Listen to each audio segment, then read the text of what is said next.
ఉన్నారు? అందరూ బాగుండాలని కోరుకుందాం. గర్వంతో ఉండేటటువంటి కథలను మనం చాలా చదువుకున్నాం, విన్నాం.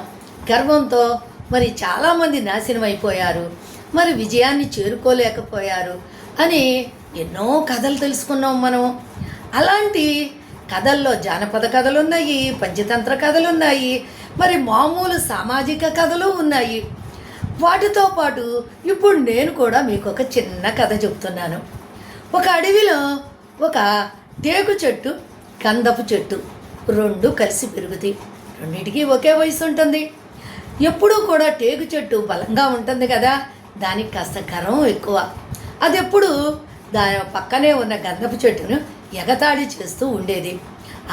నువ్వు ఊరికి అరగదీస్తే అరిగిపోతావు, చాలా సుకుమారివమ్మ నువ్వు అని ఎగతాళి చేస్తూ ఉండేదన్నమాట.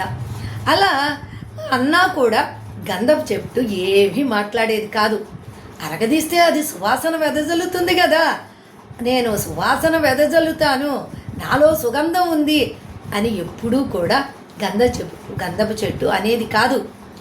అంటే అది గర్వంతో అంటుంది. ఇది మాత్రం మెదలకుండా ఆ మాటలు విని ఊరుకునేది నవ్వి. టేకు చెట్టుకి ఇంకొంచెం గర్వం ఎక్కేది. అబ్బో, అసలే సుకుమారి, దానికి తోడు మెతకతనము, దానికి తోడు మాట్లాడను కూడా మాట్లాడదు అని ఇంకొంచెం ఉడికిస్తూ ఉండేది. అయినా కూడా గంధపు చెట్టు మాట్లాడేది కాదు, సైలెంట్గా నవ్వి ఊరుకునేది. అలా ఉండగా ఒక రోజున ఒక శిల్పి అడవంతా తిరిగి చెట్లన్నీ చూసి ఈ రెండిటి చెట్ల దగ్గరికి వస్తాడు. ఈ రెండు నచ్చి ఈ రెండిటిని కొట్టించుకొని తన గ్రామానికి తీసుకువెళ్ళి ఆ గంధపు మానుతోటి చక్కగా వినాయకుడి విగ్రహం చేసి మరి గుళ్ళో ప్రతిష్ఠిస్తారు. మరి ఈ టేకు మానుతోనూ ఆ గుమ్మాలను తయారు చేసి ఆ వినాయకుడి గుడి ముందు ఈ గుమ్మాలను అమరుస్తారు. అప్పుడు ప్రజలందరూ ఏం చేస్తారు? ఆ గుడి ముందుకు వచ్చి వినాయకుడికి నమస్కారం చేసుకొని పూజలు అందిస్తారు.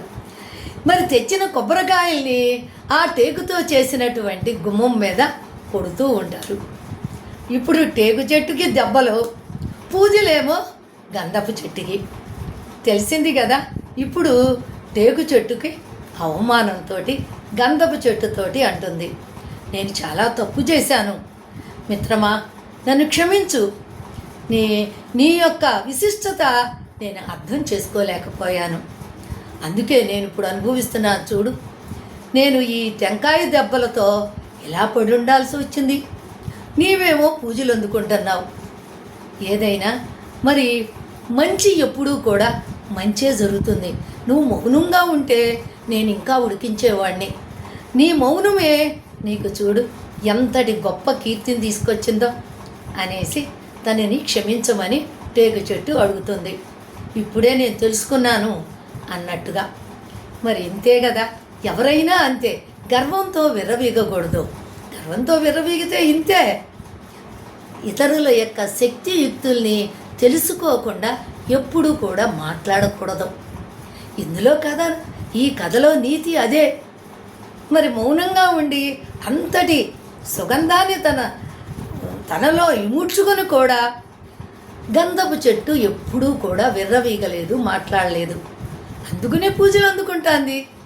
అలాగే మనలో ఎంత ప్రతిభ ఉన్నా కూడా గంధపు చెట్టులాగా గర్వపడకుండా మౌనంగా ఉంటే మన ప్రతిభను గుర్తించి మనకే విజయాలు దగ్గరవుతాయి. ఏమంటారు? ఇది మీకు నచ్చినట్టయితే ఒక లైక్ చేయండి, అలాగే ఒక కమెంట్ ఇవ్వండి.